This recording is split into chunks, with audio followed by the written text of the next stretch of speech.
सिर्फ एक ही चीज आपके लिए कहूंगा कि वसूलों पर जहां आंच आए टकराना जरूरी है।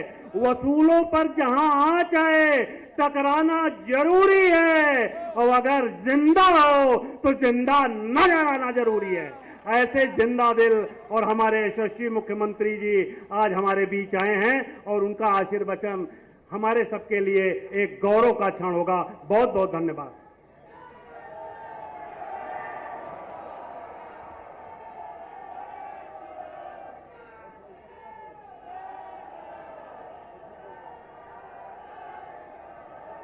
रामाय रामभद्राय रामचंद्राय वैद्यसे रघुनाथाय नाथाय सीताय पति नमः। बोलिए सीताराम भगवान की, श्री हनुमान जी महाराज की, भारत माता की, भारत माता की। वंदे वंदे वंदे। अयोध्या विद्यापीठ परिसर में श्री राम दरबार और असरफी भवन अयोध्या धाम के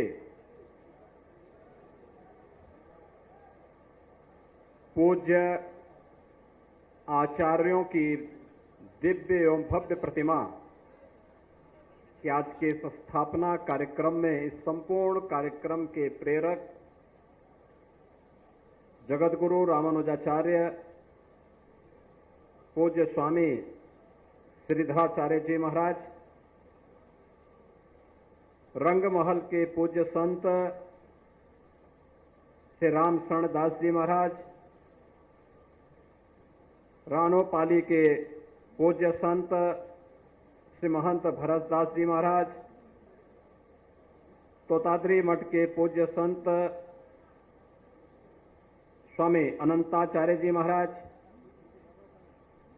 दिगंबर अखाड़ा अयोध्या के पूज्य संत महंत राम लखन दास जी महाराज, जुनके घाट के पूज्य संत श्री करुणानिधान शरण जी महाराज,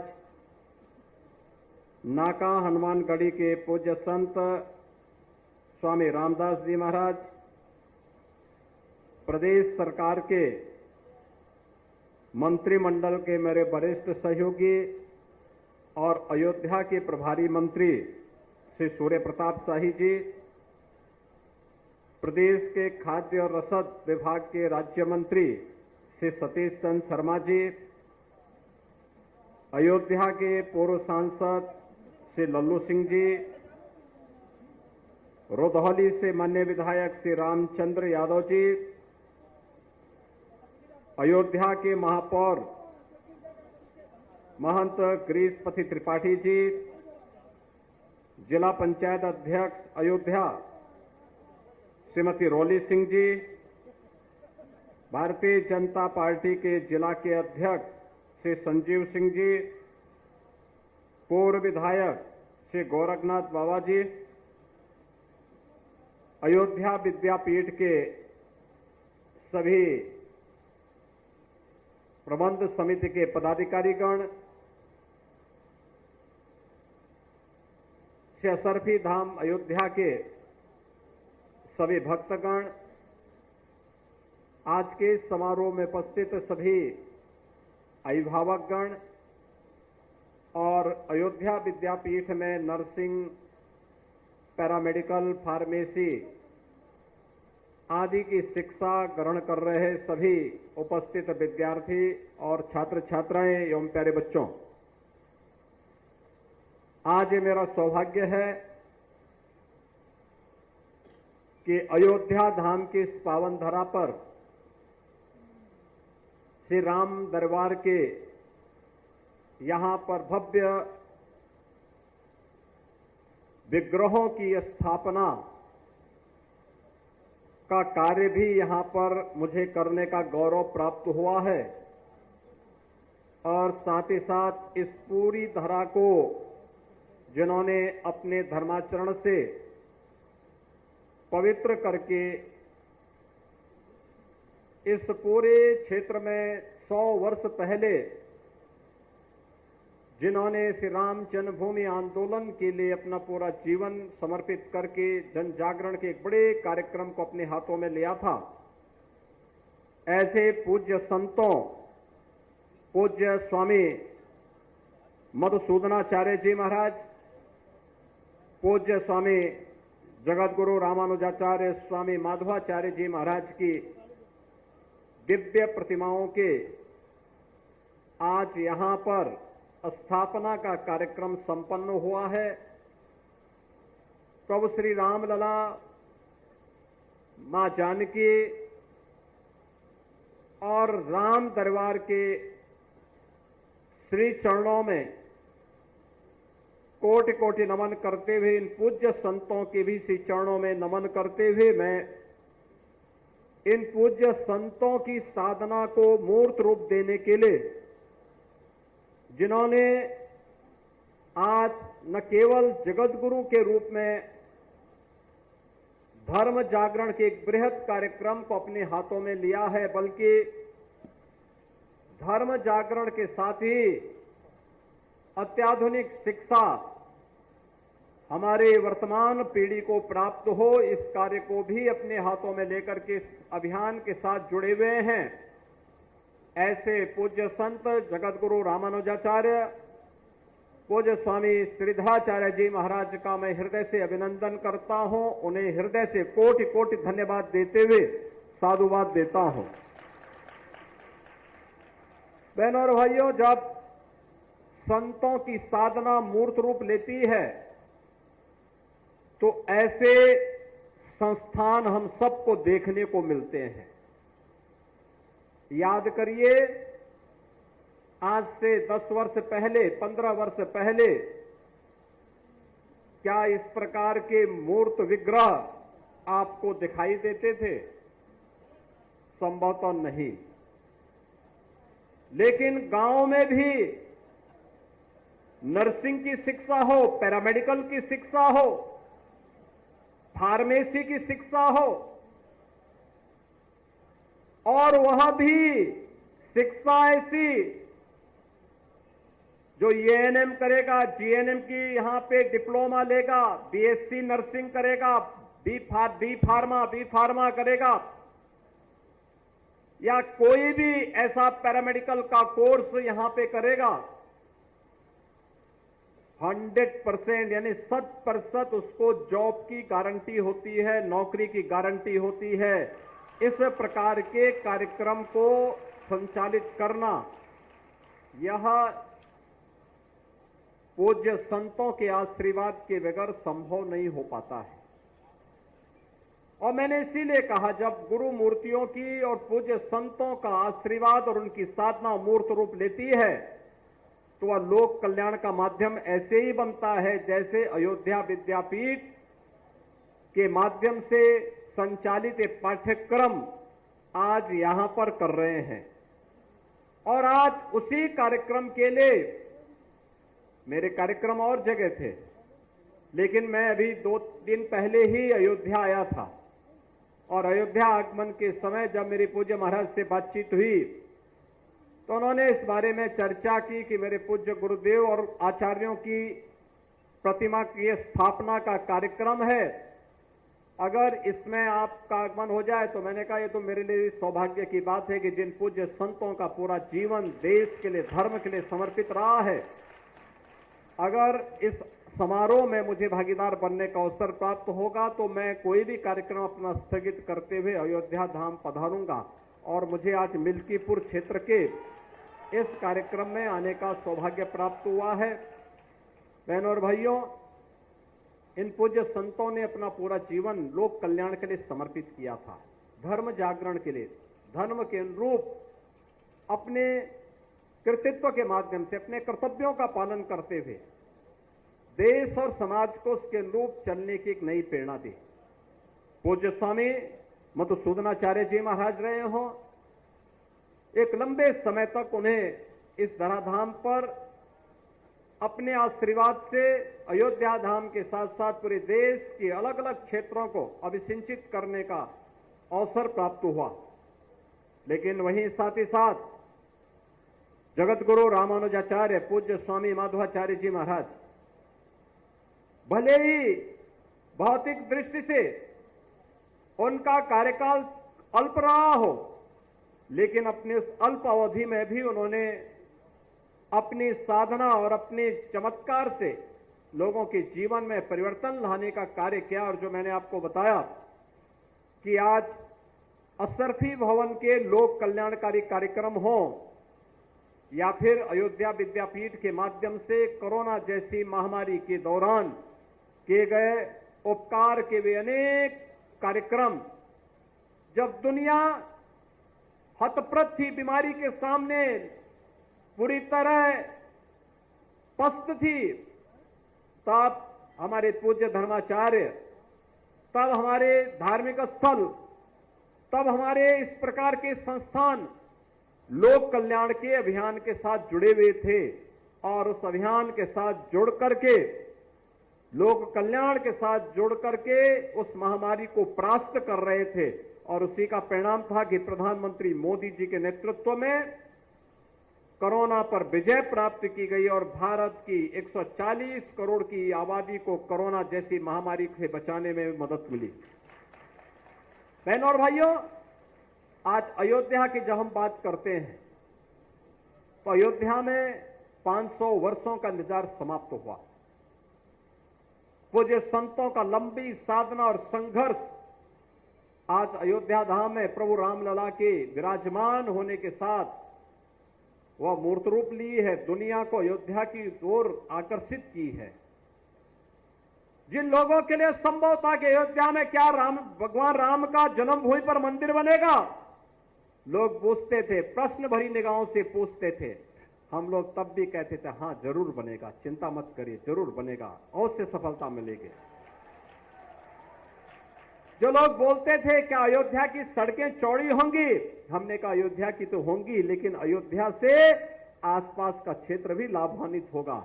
और आज लखनऊ से अयोध्या के बीच में हो, लखनऊ से प्रयागराज के बीच में हो, अयोध्या से रायबरेली के बीच में हो, अयोध्या से गोंडा के बीच में हो, अयोध्या से बस्ती का मार्ग हो, अयोध्या से काशी का मार्ग हो, ये सभी मार्ग 4 लेन की कनेक्टिविटी से जुड़ चुके हैं। बाकी जो बचा है वह जुड़ने की प्रक्रिया के साथ आगे बढ़ चुका है।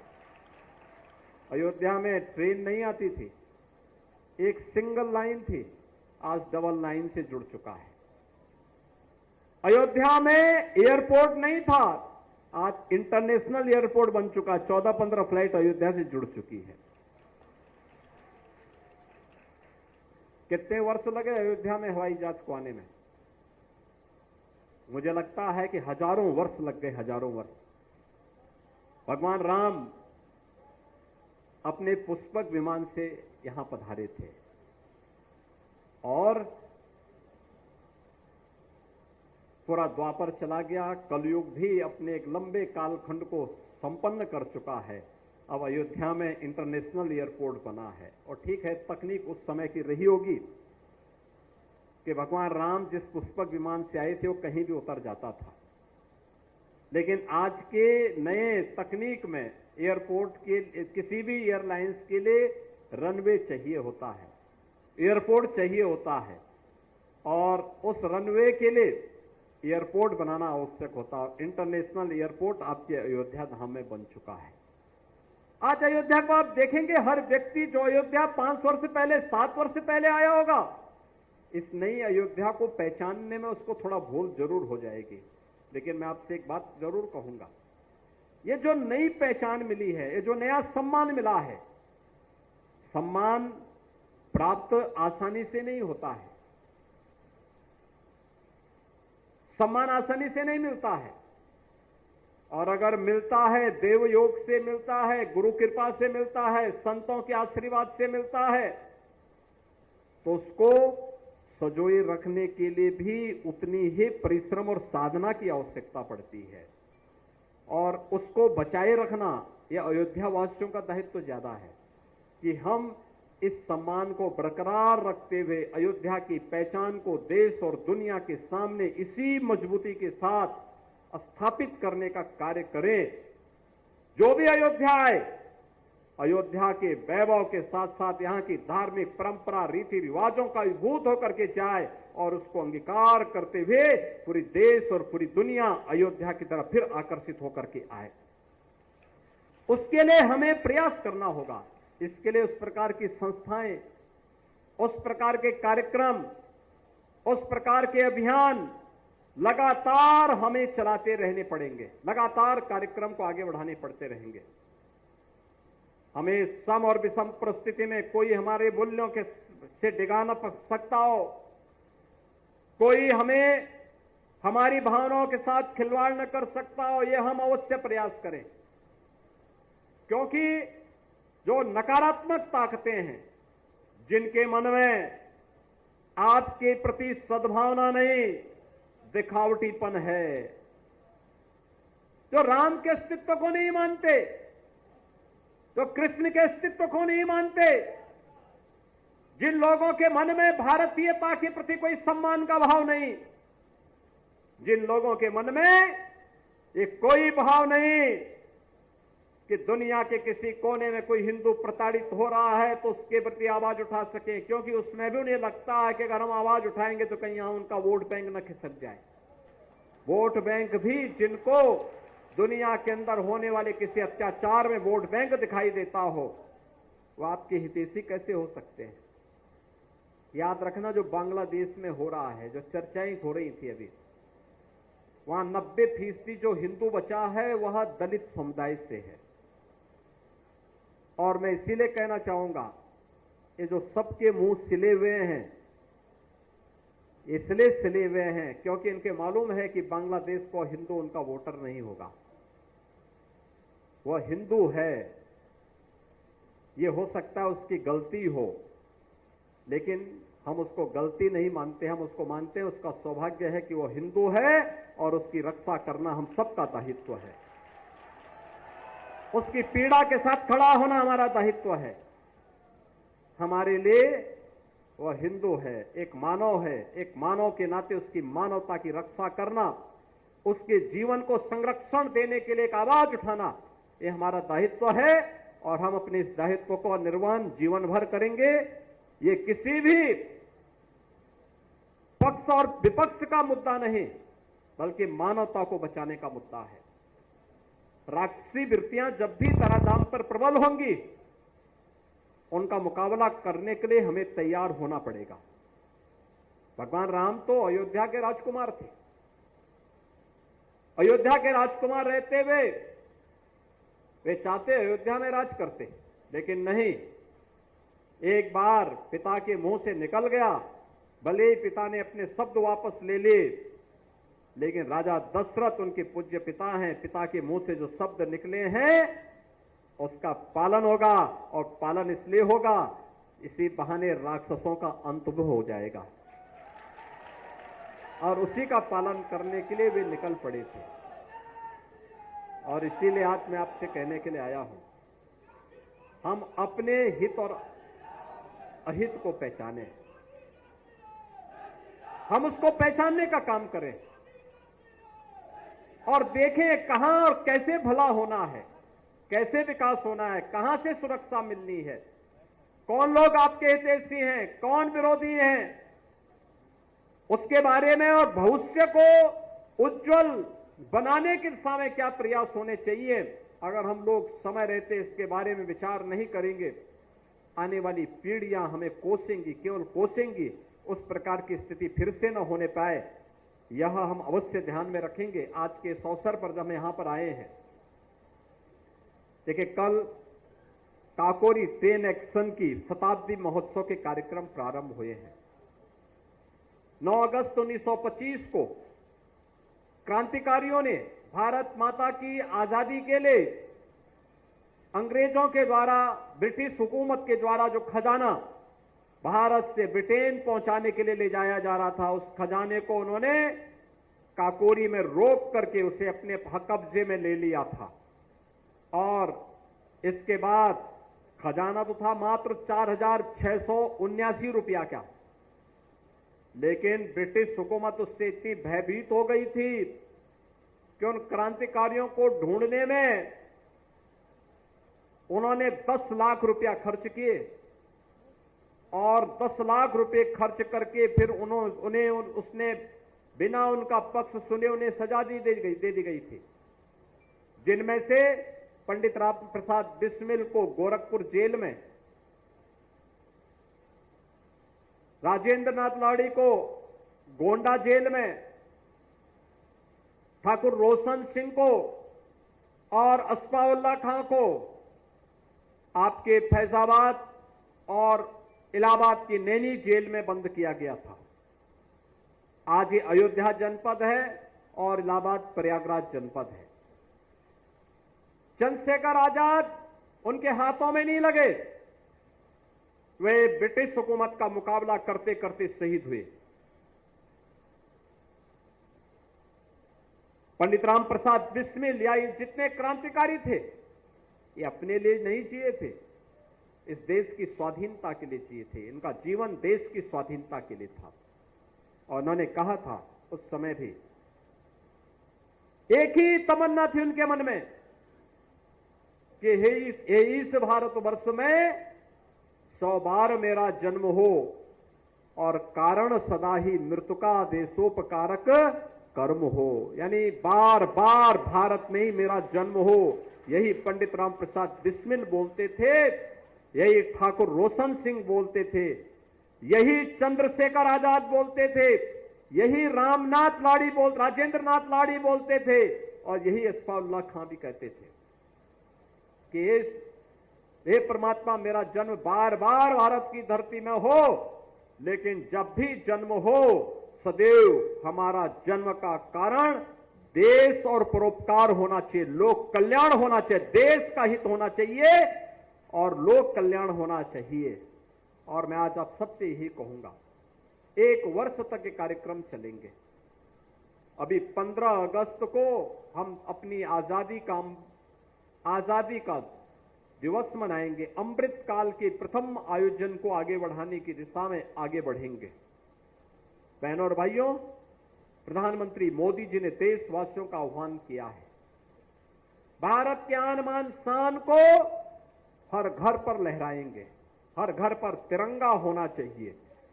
आजादी के अमृत महोत्सव के प्रथम काल में, अमृत काल के इस वर्ष में 13 से 15 अगस्त के बीच हम लोगों का प्रयास होना चाहिए कि अभी 11 से लेकर के 15 के बीच में तिरंगा यात्राएं निकलनी चाहिए, तिरंगा कार्यक्रम बनने चाहिए, तिरंगा पर गोष्ठियां होनी चाहिए, तिरंगा को लेकर के लेखन प्रतियोगिता होनी चाहिए, तिरंगा को लेकर के डिबेट होनी चाहिए, और तिरंगा यात्रा के माध्यम से हर घर में तिरंगा फहराने का कार्य होना चाहिए। और इसके माध्यम से संकल्प होना चाहिए कि मेरे लिए मेरा देश महत्वपूर्ण है, राष्ट्र सर्वोपरि है। नेशन फर्स्ट की इस थ्योरी के साथ हम सबको जुड़ना होगा और तभी हम सबका कल्याण होगा। अयोध्या विद्यापीठ के छात्रों से भी, यहां की छात्राओं से भी मैं कहूंगा कि तिरंगा ला करके हर एक विद्यार्थी एक दिन अगल बगल के गांव में तिरंगा यात्रा के साथ निकल करके भारत माता की जय, वंदे मातरम का नारा लगाते हुए निकल करके हर व्यक्ति को बोलें कि भाई ये भारत की आजादी का प्रतीक है, आजादी के इस प्रतीक को अपने घर में लगा करके सम्मान दीजिए, और तभी हमारी आजादी सुरक्षित होगी। और आजादी सुरक्षित होगी तो हम भी सुरक्षित होंगे, हमारा भविष्य भी सुरक्षित होगा। और यही आज के दिन पर हम इस कार्यक्रम को अगर आगे लेकर के चलेंगे तो अवश्य क्रांतिकारियों का, भारत के उन महान शहीदों का सपना साकार होगा जिन्होंने भारत के लिए अपना पूरा जीवन समर्पित किया था, अपना बलिदान दिया था। आज के इस अवसर पर एक बार फिर से यहां पर अयोध्या विद्यापीठ परिसर में श्री राम दरबार का भव्य विग्रहों की स्थापना हुई है। उनके श्री चरणों में नमन करता हूं। मैं यहां पर पूज्य स्वामी मधुसूदनाचार्य जी महाराज, पूज्य स्वामी रामानुजाचार्य, पूज्य स्वामी माधवाचार्य जी महाराज की भव्य और दिव्य प्रतिमाओं की स्थापना का कार्यक्रम संपन्न हुआ है। इन पूज्य संतों की श्री चरणों में मैं कोटि कोटि नमन करता हूं और इन सभी पूज्य संतों की साधना को मूर्त रूप देने वाले जगत गुरु रामानुजाचार्य पूज्य स्वामी श्रीधराचार्य जी महाराज का हृदय से अभिनंदन करते हुए उन्हें हृदय से साधुवाद देता हूं कि उन्होंने अपनी गुरु परंपरा को ये सम्मान दिलाया है। यह कार्यक्रम और ये कर्म साधना निरंतर आगे बढ़ती रहनी चाहिए। इसके लिए हम लोगों का पूरा सहयोग उनके साथ में होगा। आप सबके प्रति मेरी शुभकामनाएं। धन्यवाद। जय हिंद।